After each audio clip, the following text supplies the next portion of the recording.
नमस्कार दोस्तों, मैं ऋषिकेश सर आप सबों को मैथ मैजिशियन विनेश सर के यूट्यूब चैनल पर स्वागत करते हैं। जैसा कि एक क्वेश्चन पिछले क्लास में होमवर्क के रूप में दिया गया था, उस क्वेश्चन को देख लेते हैं, उसके बाद हम आगे चलते हैं। चलिए, क्वेश्चन नंबर 10, ओ पी से छोटा है। देखिए, ओ जो है पी से छोटा है लेकिन क्यू से बड़ा है। कौन? ओ जो है क्यू से बड़ा है। चलिए, ये आपको यहाँ तक क्लियर हो गया। आर एस से छोटा है लेकिन टी से बड़ा है। इससे आर एस और टी से इसमें किसी का रिलेशन नहीं है, तो चलिए आगे बढ़ जाते हैं। क्यू एस से बड़ा है। देखिए यहाँ पे है क्यू जो है एस से बड़ा है, ये भी हो गया। अब देखिए इन लोगों के बीच में रिलेशन आ गया। आर जो है एस से छोटा है, आर जो है एस से छोटा है लेकिन टी से बड़ा है। कौन? आर जो है टी से बड़ा है। एकदम एक परफेक्ट सीक्वेंस मिल गया। तो आपसे इसमें पूछ लिया इनमें बड़ा कौन है। तो देखिए सबसे बड़ा कौन है? पी, उसके बाद ओ, उसके बाद क्यू, उसके बाद एस, आर, टी, ऐसे करके आएगा। तो उसमें क्या पूछ लिया? सबसे बड़ा कौन है? तो सबसे बड़ा कौन है? यहाँ पे पी। तो आंसर क्या हो जाएगा? सी। ठीक है।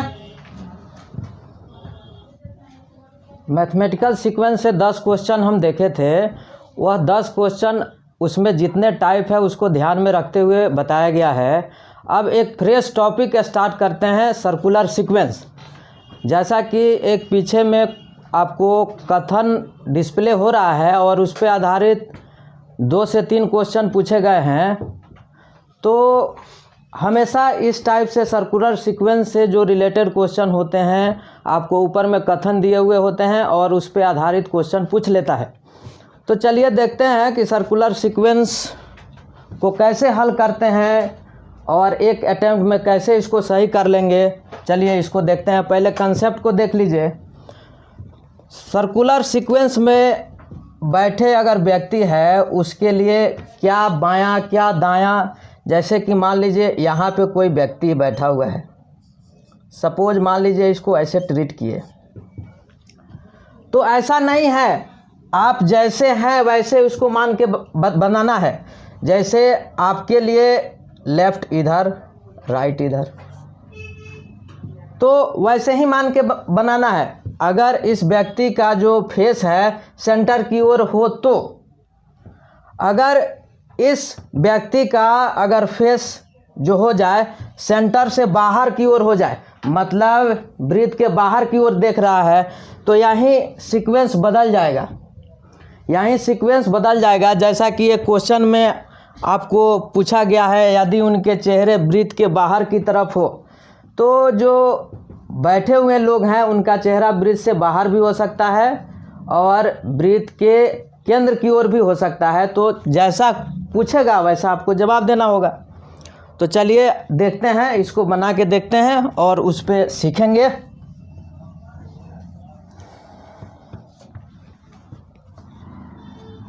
देखिए क्या बोला, P, W, Q, X, R, Y, Z और एस अब व्यवस्थित रूप से वृत्ताकार में एक दूसरे के सामने बैठे हैं, मतलब वृत्त में बैठे हुए हैं। कहने का मतलब देखिए एक सर्कल के रूप में इसको बनाइए। और कितने लोग हैं? 2, 4, 6 और 2, 8। यहाँ पे 8 सर्कल एक में आइडेंटिफिकेशन के लिए इसको मार्क्स कर दीजिए।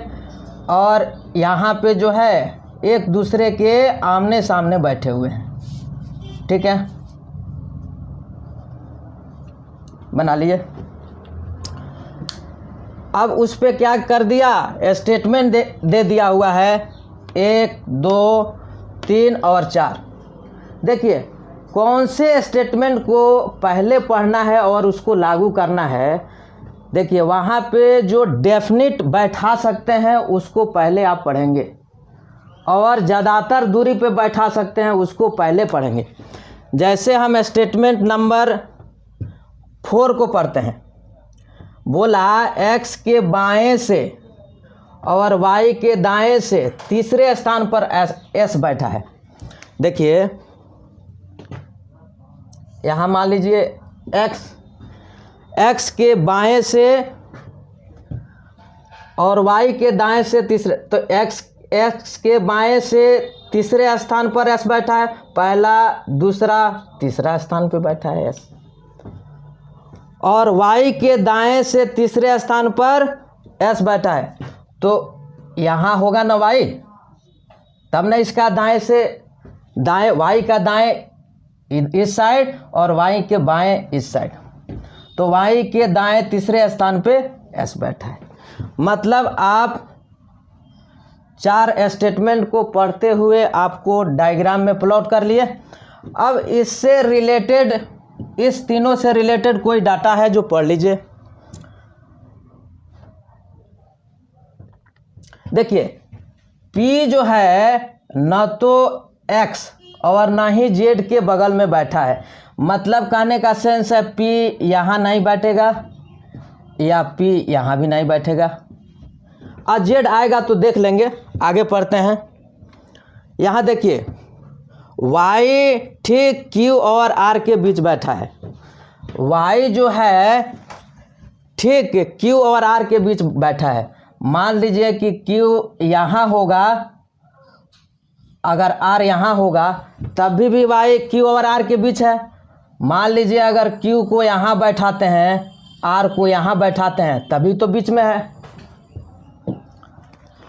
चलिए तो ये भी पढ़ लिए।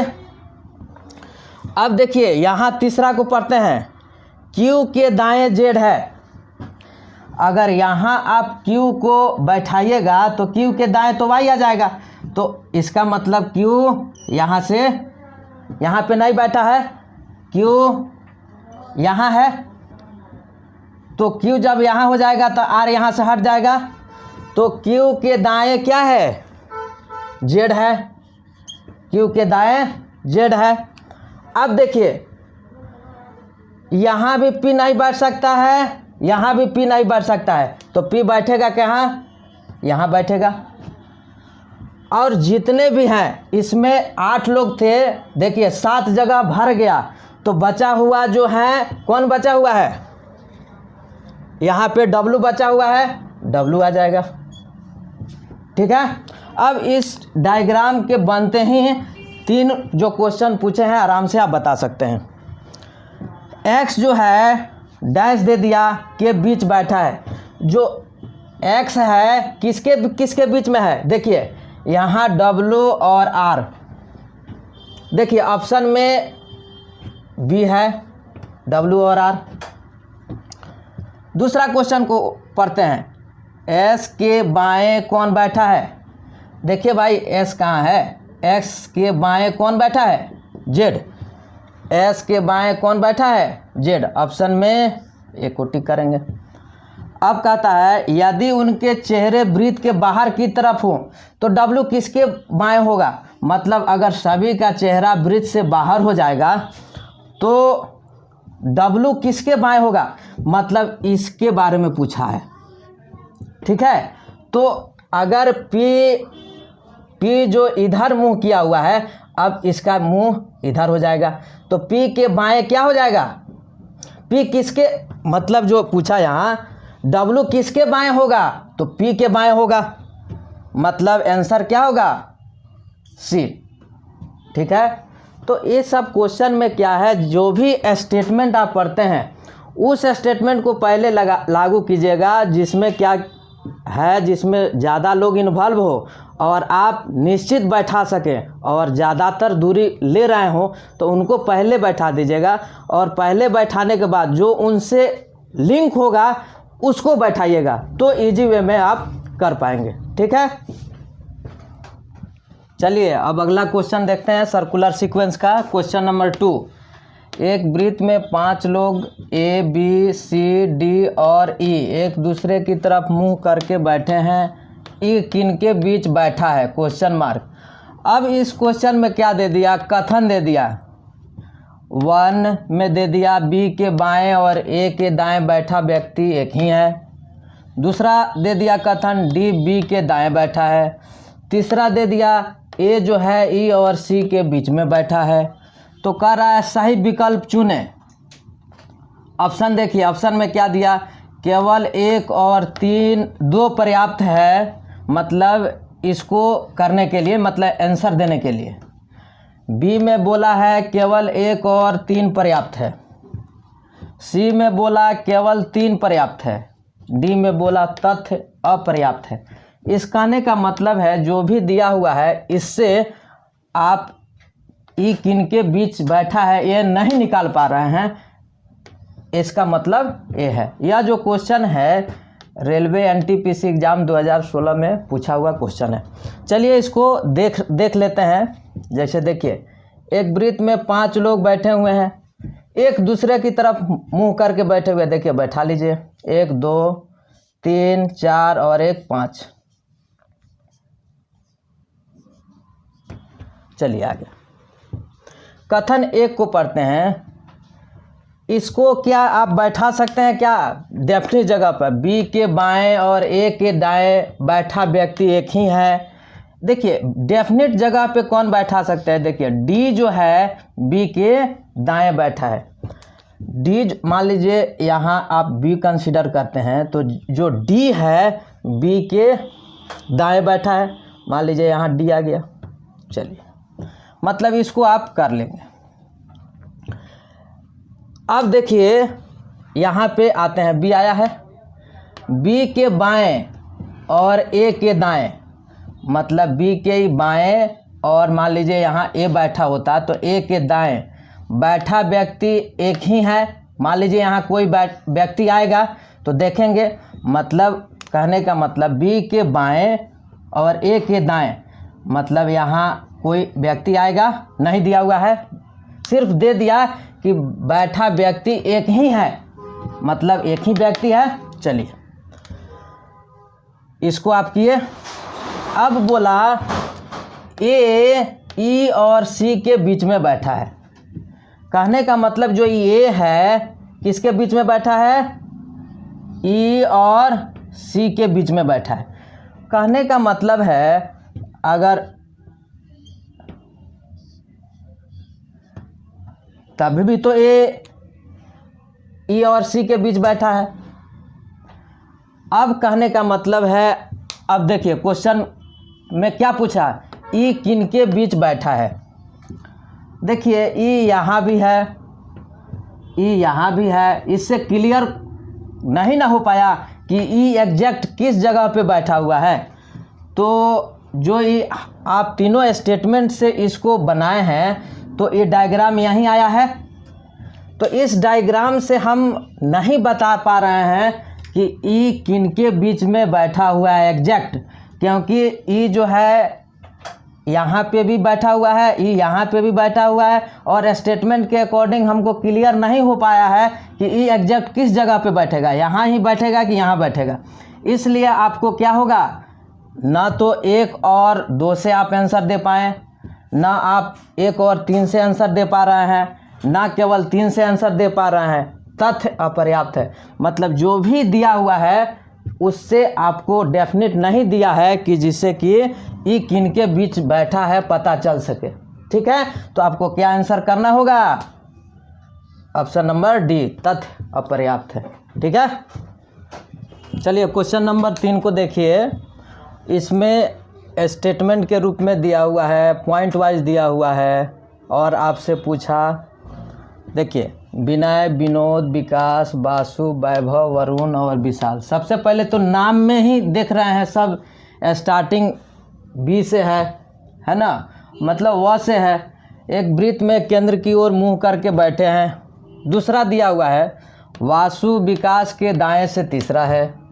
तीसरा स्टेटमेंट है वरुण विनय के बाएं से दूसरा और विशाल के दाएं से दूसरा है।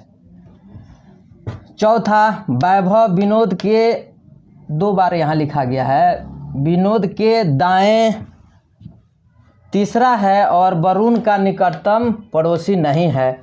यह जो क्वेश्चन है रेलवे एनटीपीसी एग्ज़ाम 2016 में पूछा हुआ क्वेश्चन है और उस पे 3 क्वेश्चन पूछ लिया है। तो देखिए इसको कैसे हल करेंगे। आपको बताए थे कि हल करने जाइएगा तो वो वैल्यू पहले लीजिएगा जो आप डेफिनिट प्लेस पे बैठा पाएंगे और मैक्सिमम दूरी पे। तो देखिए एक आपको स्टेटमेंट हम पढ़ते हैं, देखिए 3 नंबर, यहाँ देखिए वरुण विनय के बाएं से दूसरा और विशाल के दाएं से दूसरा है।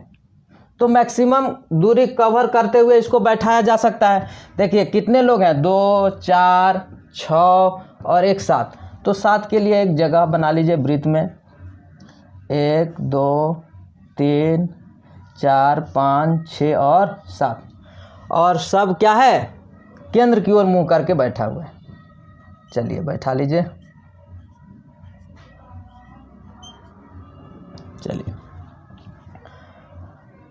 अब आपको ये स्टेटमेंट लागू करना है। वरुण जो है विनय के बाएं से दूसरा, मान लीजिए यहाँ वरुण को बैठा लीजिए।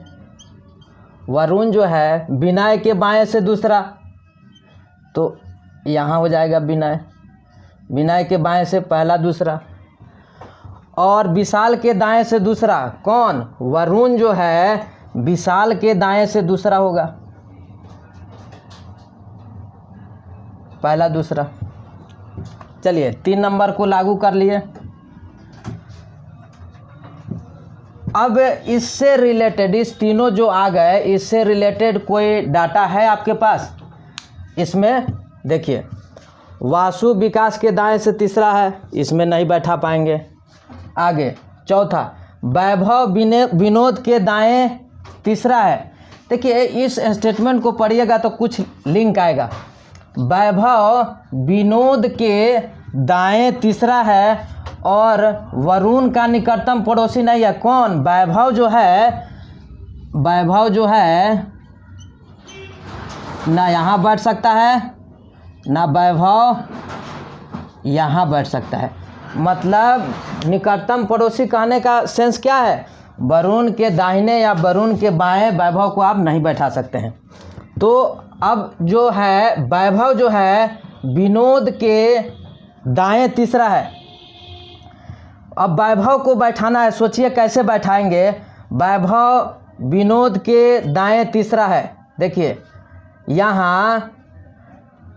यहाँ से देखिए, मान लीजिए यहाँ विनोद को बैठाते हैं तो वैभव को यहाँ बैठाएंगे तो क्या होगा, पड़ोसी बन जाएगा। तो चलिए यहाँ देखिए, तो यहाँ बैठा सकते हैं वैभव को। वैभव अगर यहाँ बैठता है तो विनोद कहाँ बैठेगा, यहाँ पे बैठेगा। विनोद के दाएं तीसरा हो जाएगा वैभव। ये स्टेटमेंट को भी हम लोग लागू कर लिए। अब देखिए वासु जो है विकास के दाएं तीसरा है। देखिए वासु, अगर वासु यहाँ बैठता है, अगर विकास यहाँ बैठता है तो विकास का दाहिना इस साइड पहला दूसरा तीसरा, विकास के दाएं तीसरा वासु आ गया। ठीक है, तो ये भी स्टेटमेंट को आप पढ़ लिए। मतलब जो 4 स्टेटमेंट दिए, चारों को पढ़ते हुए हमको एक डायग्राम मिल गया। आपको अब आराम से जितना भी क्वेश्चन पूछेगा आराम से जवाब दे सकते हैं। विनोद के दाएं से दूसरा कौन है, देखिए विनोद के दाहिना ये है ना, तो दूसरा कौन है, पहला दूसरा विकास, ऑप्शन नंबर डी। वरुण के बाएं से तीसरा कौन है, वरुण कहाँ है, तो बाएं से तीसरा, वरुण का बाएं इधर जाएगा, पहला दूसरा तीसरा कौन होगा, वैभव। चलिए विकास के तुरंत दाएं कौन है, कहाँ है विकास भाई, विकास का बाएं तुरंत बाएं क्या, इधर और दाहिने इधर, तो विकास के तुरंत दाएं पूछा है तो कौन है, वैभव, ऑप्शन नंबर सी। ठीक है, देखिए अगर इसमें आपको बाएं दाएं बैठाने में दिक्कत होता है तो आप अपने को मान के जिस जैसे आप बनाते हैं उसको अपने को मान के उसको बाएं दाएं करके बैठाइए, आराम से बना पाएंगे। और मान लीजिए कहीं बैठाने में दिक्कत हुई तो एक बार और उसको क्या कीजिए, वीडियो को दोबारा देखिए कि कहाँ सर बैठाए हैं, हम कहाँ पे बैठा रहे हैं, तो उससे क्या होगा, जो कन्फ्यूजन होगा दूर होगा। चलिए क्वेश्चन नंबर 4 को देखिए। 6 सहकर्मी एक वृत्त में बैठे हैं और उनके चेहरे वृत्त की मध्य भाग की ओर है। तो वृत्त के मध्य भाग की ओर है, इस देख के घबराना नहीं है। वृत्त का मध्य भाग मतलब केंद्र की ओर है। डायना पुष्कर और पद्मा के बीच है। प्रियंका महेश और लकी के बीच में है। पुष्कर और महेश एक दूसरे के सामने हैं। इसी की मदद से आपको ये जो 3 क्वेश्चन है, इस तीनों क्वेश्चन को आंसर करना है। यह क्वेश्चन जो है रेलवे के एनटीपीसी एग्ज़ाम 2016 में पूछा गया क्वेश्चन है। चलिए इसको अप्रोच लेते हैं, बनाते हैं। आपको बताया गया है कितने लोग हैं, 6 सहकर्मी हैं। तो पहले 6 सहकर्मी को आप बैठा लीजिए, बैठा लिए। सबका जो चेहरा है वृत्त के मध्य भाग की ओर है, ठीक है, मध्य भाग की ओर है। चलिए अब आपको बोला गया है जो डेफिनिट बैठाना है उसी स्टेटमेंट को पहले लागू करना है। सबसे पहले देखिए, एक अंडरलाइन करते हैं, इसको पढ़िए। पुष्कर और महेश एक दूसरे के सामने हैं। मान लीजिए पुष्कर को पीयू से डिनोट करते हैं और महेश को MAH से डिनोट करते हैं। तब पुष्कर और महेश एक दूसरे के सामने हैं, सामने बैठा दिए। अब इससे रिलेटेड पढ़िए, चलिए यहाँ पढ़िए। डायना जो है पुष्कर और पद्मा के बीच में है। तो यहाँ तो आया है पुष्कर, तो देखिए आप इधर भी मतलब 2 प्लेस खाली है, इधर भी 2 प्लेस खाली है, तो बैठा के देखिए। यहाँ पे जो डायना है पुष्कर और पद्मा, मान लीजिए यहाँ पे बैठा है डायना को, डायना पुष्कर और पद्मा, मान लीजिए PAD यूज किए। एक और भी स्थिति यहाँ पे बन सकता है क्या? हाँ बन सकता है।